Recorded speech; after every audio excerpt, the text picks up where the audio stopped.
Hey, morning. Another video today, carrying on with some of the work. So in the previous video, if you've not seen that one, have a look. That was my first video introducing some of the work I'm doing.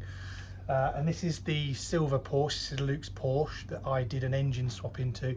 Took the engine out of mine, which had been fully rebuilt about 1,500 miles ago. And we've swapped that into his. I'm rebuilding his engine, so I've bought his engine, which is down there, that I'm rebuilding. But one of the things that we noticed in the last video, just as I was about to go on a drive, was the steering rack was leaking. Quite a common problem on these, and unfortunately, because this is a C4, quite a tough job to do, because I've got to drop the whole subframe, prop the diff up, support the tank. I'm going to inspect it. I've got a couple of pipes on the way from Design 911, so shout out to them. And I'm going to try and do the pipes in situ, but we'll have to see how I get on. So I'm going to be doing that this morning. A couple other things I'm going to be doing, which is I've got to work on the wife's car. So the wife's got a 5 Series estate, an F11 I think it is, yeah, BMW diesel estate, M Sport, very nice.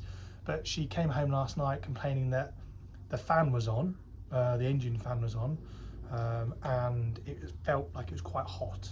Not the temperature gauge, but just when she got out of the car, it was quite hot, bizarrely. And last night was quite cold. So I'm going to have a quick look at that. I'm going to plug the computer in, so I'll take you on a bit of a process as I go through the computer on that. Other thing I've got to do, and I'll take you on a walk around the car in a second, is I've got to have a look at my car. So my daily driver at the moment is I've got a BMW 330i M Sport Touring E91, I think it is. You'll probably get a gist on this channel that I'm a big fan of German cars, Porsches, BMWs, VWs, Audis, but I work on all cars actually. And one of the cars you'll see on the channel in the future is definitely not German. It's actually an original 1979, actually, I think. I can't remember what year it is. Mini. I'm going to do a massive conversion on a Mini. Bit of a project I've always wanted to do. So today's one, let's just take you on a bit of a tour. So we're going to be working on this Porsche here. Going to raise that up in a second. Have a look at the steering rack. Get some WD-40 on it. Hopefully the bolts won't seize. They're renowned for seizing and breaking. I really hope that's not the case. I don't want to have to drop the rack. Although I've already told Luke that's what we might have to do. So that's my one. Let me just pause here and flip the camera around just for a better view for you. Okay, so this car right here, that's mine. That's the wife's. So this one, like I said, is a 330 M Sport Touring manual. It's got the N53 engine. Tried to find one with the N52, but they're quite hard to get in a manual. I bought this cheap. I got this really cheap. And the reason I bought it cheap, or got it cheap, was because it's actually got a few faults. All the cars I buy have faults because I like to fix them and get them cheap. So this came with a misrunning. It was idling poorly, just misfiring on and off. Clear the faults, it'd go away, it'd come back. So I've already changed the knock sensor on this. There's my dog Ozzy. Say hello, Ozzy. You'll see him on the channel a lot. There's another dog around here somewhere, Luna. Can't see where she is. She's a bit of a nutter. So yeah, so I've already done the knock sensor on that. That's a very common fault. I've already changed the coil packs. Again, another common fault. Going to be doing the spark plugs today. But what I'm going to do is I'm going to move one of the injectors. I suspect one of the injectors is faulty on this car, and they're known for being poor. So these are index 11. These are not index 11, but index 11 injectors are the ones to go for, and they're like £150 each. So when you work out the 6 in there, you know, we're knocking on nearly £1,000 for injectors. So I don't want to spend. That's more than I paid for the car, right? And the car's only got 90,000 miles on the current engine. This one is the wife's car. I won't show you because she's in the gym. This is a 525 diesel M Sport. Again, we got that cheap because it had suspension faults. It had an oil leak. There's Luna. Hello, Luna. Now that's running perfectly. We've done thousands and thousands of miles in that, but it is, like I said, running a bit warm. She says it's running warm. The fan was on, and the fan stayed on for about a good 5 minutes when she got home last night. So I'm going to just plug that into the computer, have a look. But the primary task today is this one, right? Is getting this one sorted. Got to get this lifted up. So I'm going to do that first. I'm going to jack this up. I'm going to spray all the bolts with WD-40, some penetrating oil, just to make sure that when I come to work on it later, I'm not going to be working on this morning. This afternoon I'll be working on that. Hopefully everything will be eased off. And then I'm going to look at the wife's, and then I'm going to look at mine later. And I've left mine overnight because I want to see if there's any fuel leaking from one of the injectors. That's a common fault, is the injectors fail and they start leaking. So I'm going to be looking for some wet plugs. So a bit of a mixed bag today, and I'll take you on the journey as we go. Okay, so we're back. The car's up in the air. Now I've already sprayed all the bolts that I think at some point I may have to touch. What I'm hoping is I won't have to actually take the subframe off. So looking at it, the problem is it's very difficult to show you. I'll try and get in there. There's those pipes, you can see them, pipes in the way. So up here, there's these two hardline pipes, one right up here, two right there. You can see them actually very corroded. Let's see if the camera will zoom in. Yeah, you can see they're quite corroded. Now, if I zoom in a bit more, here we go. So these two pipes here, they're really corroded, and they're a nightmare to get to. So what I'm thinking is, if I get underneath the car and show you, is, and I've already sprayed all these. Got my favourite bedspread down. So I've sprayed all the bolts. Now what I'm thinking is, I'm hoping I don't have to drop the subframe. What I'm thinking is, these pipes are up here and they run along the top of the anti-roll bar, or the sway bar if you're in America. So what I'm hoping is I can drop these two braces here, okay, and then going to remove these two bolts here and the same ones here, undo the anti-roll bar and try and pull the anti-roll bar out. Now what I'm hoping is at that point I'll be able to see the bolts, the pipes that are running up here. If I go and show you from the other side, it would be much easier if I had it on my lift, but I can't be bothered to take it back in there. So again, if I show you in there, you can see, let me just zoom in a bit, not the easiest angle to take it into. You can actually see the other end of the nut. There you go, there's the pipes there on the rack. Okay, see them? I'm just showing the torch on it now. So there's two pipes there that I've got to get out, and I'm hoping I don't have to take the whole steering rack out. And now looking like, if I have to take the whole steering rack out, it'll be taking the tie rod arms off and moving the steering out of the way. I wonder if it will turn enough for me to actually be able to pull the rack out. But of course, what I've got to do then is undo the steering column bolt, which is buried up there somewhere. So I'll keep you posted. Again, I'm going to be doing this afternoon. Next job is to have a look at the BMW. So I'm going to plug the computer in and see if there's any faults on that. So I'll come back to you in a second. Okay, quick update. So we've made some progress. Only literally took me 10 minutes to do this. So what I've done is I've taken the few bolts off. Let me just crawl underneath. Excuse me, I can't work. So I've taken the brace off here. So there's a brace that goes across here. I've undone the anti-roll bar on both sides. Okay, poor camera work, I know. Sorry. So there's a strap here. This one here. It goes across here. Controls the fork here. Can't remember what it's called. Sorry. This control arm. Same here. Now what we can see, hopefully you can see this, if I get into the right position, is, well, it's not the easiest, but you can see up there, that's one of the nuts we need to undo, and there's another one right there. So one there and one there.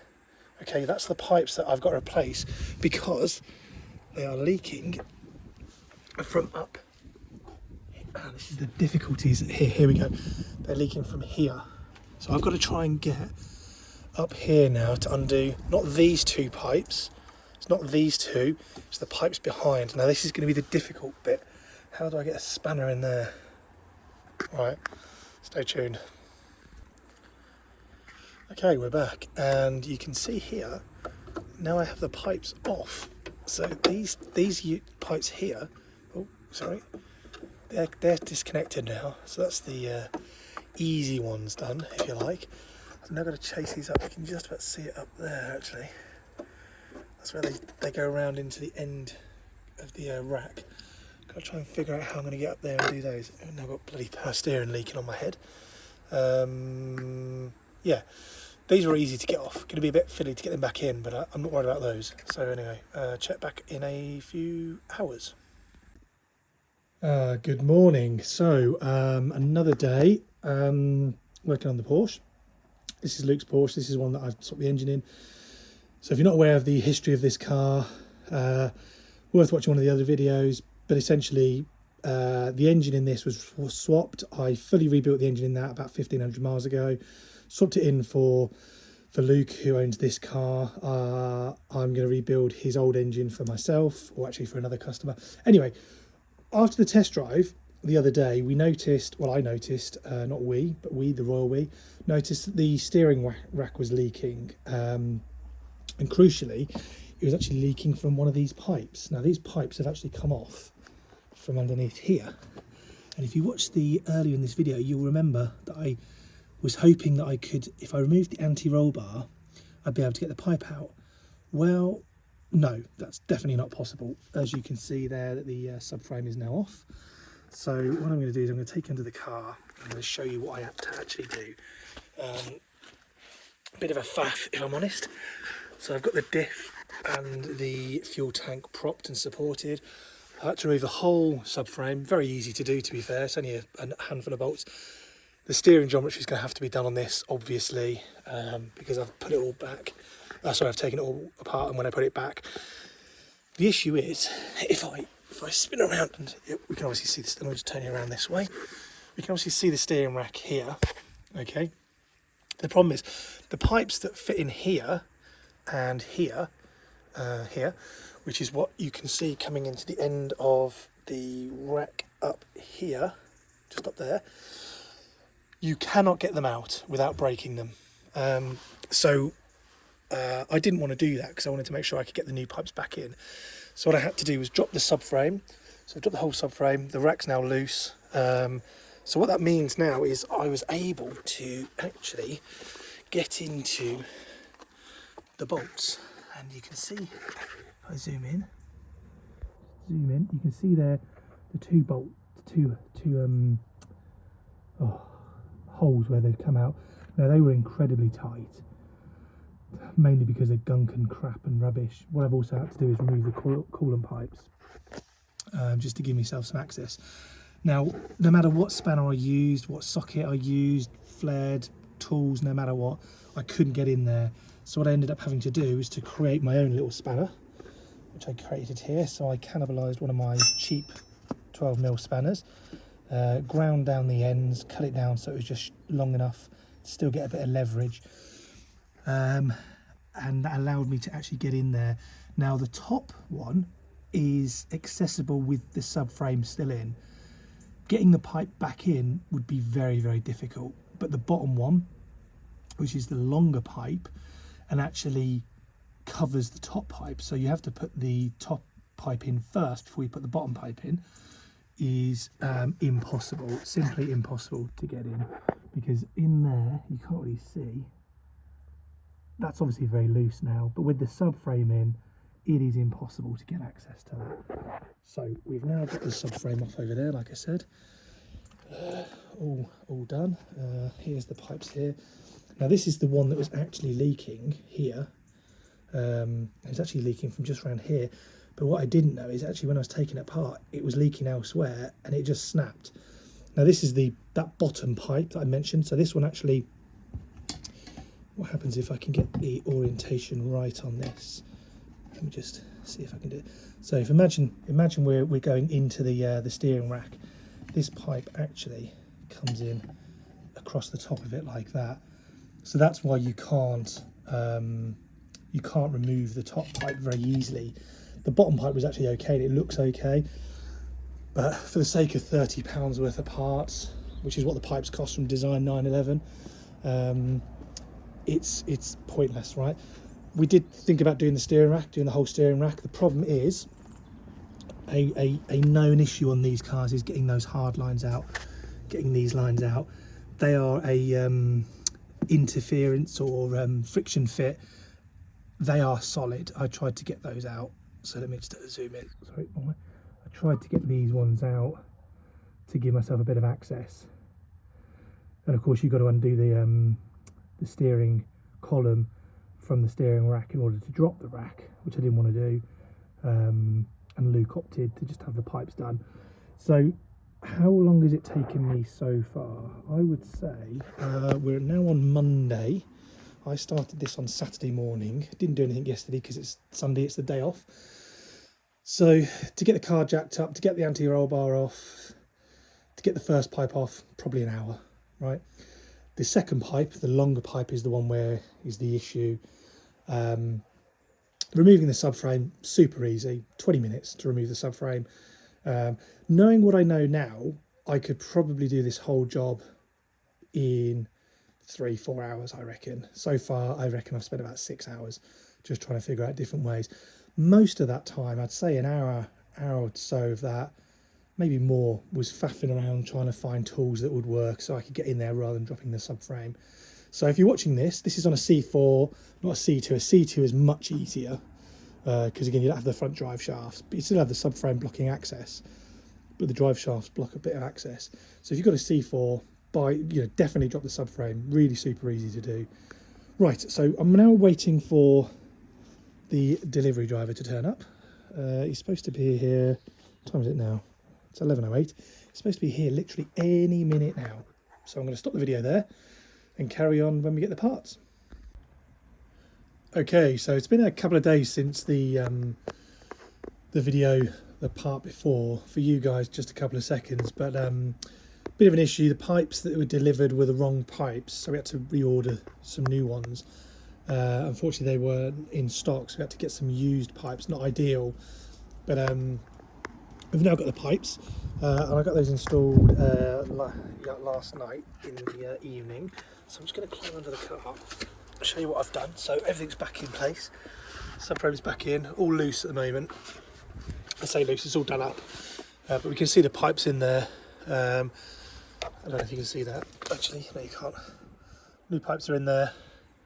Okay, and if I get back up around here. Hopefully you can see in there, all connected up. Doesn't really show a lot, just shows the pipes actually connected in there somewhere. Hopefully you can see them. Coolant hoses all back in, everything's connected. Just got to fill the fluid up. So what I'm going to do now is I'm going to fill the fluid up. I'm going to start the car, make sure it's all okay and everything before I put everything back and put the anti-roll bar back, and then make sure all is good. I can tell you now, doing a steering rack is not a great job, but trying to replace the pipes on a steering rack, if ever you have this problem, I would just highly recommend you just replace the steering rack completely. Biggest issue with these though is getting these pipes off here. These are known to be seized. I think I mentioned this earlier in the video, but like I said, I've been doing this video over about a week on and off around other jobs. So right, we will get cracking, get some fluid in it, get it started up, make sure it's all okay, make sure it doesn't leak crucially, and I will report back in a bit. Okay, so all done. Just running the car up to temperature, turning the power steering left and right a lot just to make sure I bleed the system. Got it jacked up ever so slightly just to stick my head underneath so that check there's no leaks. But so far so good. It's been running for about 10 minutes now. No leaks in the back, and yeah, so all good. So bit of a palaver in the end. Let's just go underneath and have a look. Make sure there's no leaks, which there's not. So it's all good so far. Anything wet you can see is from before, it's where fluid was caught up before, and I've flushed it all out with brake fluid, brake cleaner. So that is the end of that job. Now then, how long did it take me in total? I reckon probably about 10 hours in total it took me to do everything. In that time I probably could have dropped the rack and replaced the rack, but Luke and I decided not to do that. The rack actually looked pretty good, and in fact it had new gaiters and everything recently. So yeah, so that's the end of Luke's. Just got to fit a new coolant sensor. Coolant coolant level sensor, that is. Take it for a spin, check it for the ABS faults that flashed up previously, but I think it's just from sitting actually, because when I took it for a spin the other day, which I didn't film, the fault didn't come up. So I'm going to wrap this one up there. If I end up having to do anything with the ABS sensors, the wheel sensors, then I'll carry on filming, or I'll film another video. So yeah, thanks for watching.